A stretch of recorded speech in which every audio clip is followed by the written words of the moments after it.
Hey, Mr. Love here. Today we want to talk about the difference between checking accounts and savings accounts and how you would use those just a little bit differently. Our learning target on the screen, I can analyze how managing a checking and savings account contributes to financial well-being. Uh, it's interesting to note, and I'll state the obvious here, checking accounts and savings accounts are two completely different things, and they ought to be treated differently.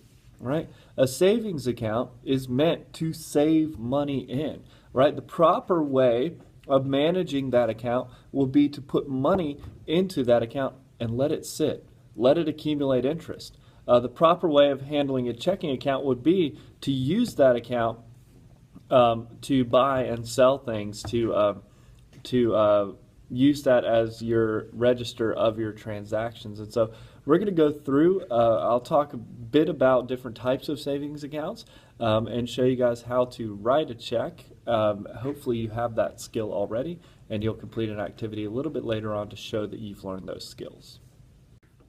All right, I tell my students that they can't make fun of my drawing, but on the screen here you have a picture of what a check would look like, and this would come out of your checking account. So in the top corner up here, you'll have your name, you'll have your address. Some people list their phone numbers and their driver's license numbers.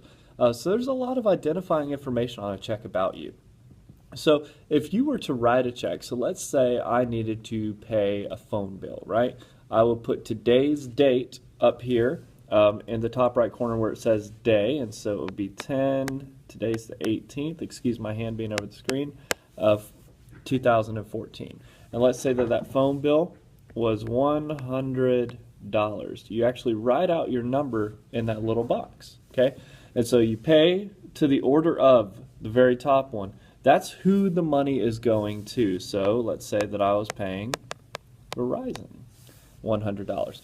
Then right under that, it'll ask you for the amount, and that's where you actually write out in words how much money you're paying. So I would put 100, and I'm not going to write it all out. And then you usually do a fraction for the amount of change involved. But in this case, in this scenario, there's no change. But you always draw a line there.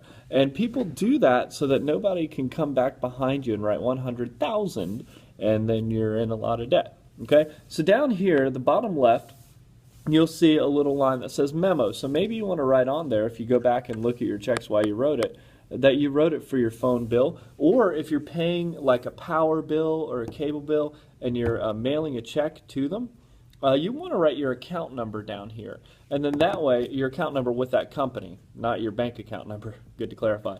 But you want to write down your account number with that company so that they can very easily enter in that information and apply your payment. All right, and then the bottom right signature,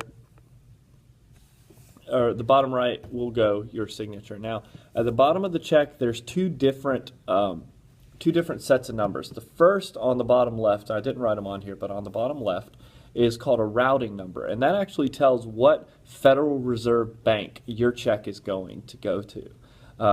And where that money is going to be routed out of. So that's kind of interesting. The second is your actual bank account number, so they know what bank account that money's coming from. So if you lose a book of checks, or if you lose a check, somebody has your bank account number with your identifying information. So that's interesting to see. Now, checks have become a little bit outdated.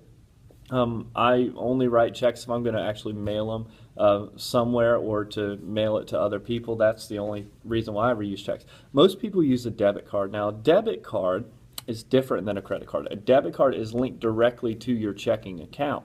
And so when you swipe that debit card and enter in that identifying PIN, personal identification number, so I like when people say your PIN number, because then you're saying personal identification number. So when you enter your PIN, you're actually saying that it's okay to do essentially an electronic check is what you're doing. They're transferring money straight out of your checking account. So your checking account needs to be used for everyday expenses. You're not going to save that money, right? And you don't use a checking account as a savings account because then you have this huge amount of money in there, hopefully a huge amount of money, that you're going to be spending out of all the time. And so it's kind of like this giant slush fund that you can just use money on, for whatever. So there's a brief introduction as to how to write a check. You'll have an activity.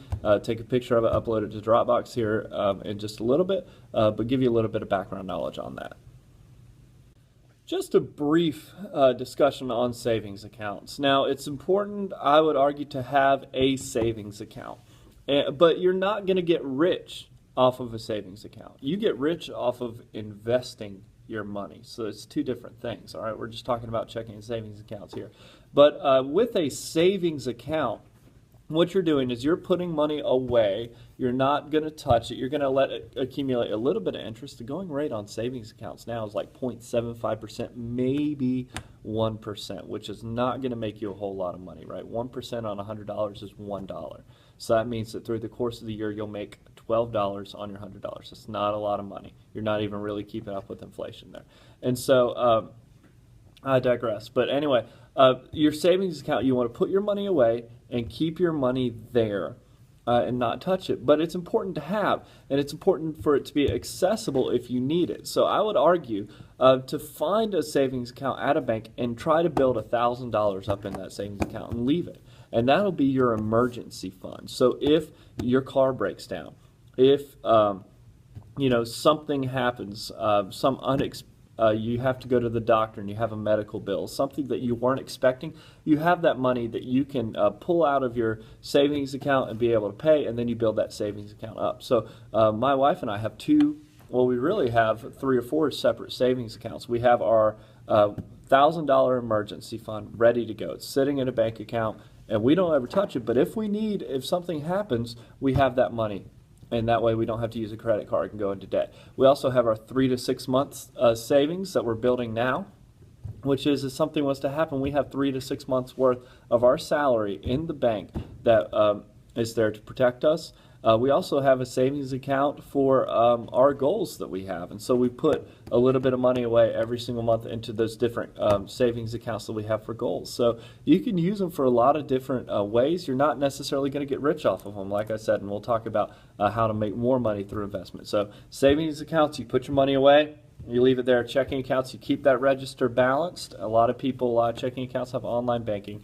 And that's the one that you're going to use for your transactions. So when we go back to our learning target, hopefully that gives you a better understanding of how financially responsible people, use checking and savings accounts in order to have a solid financial well-being. Have a great day, guys.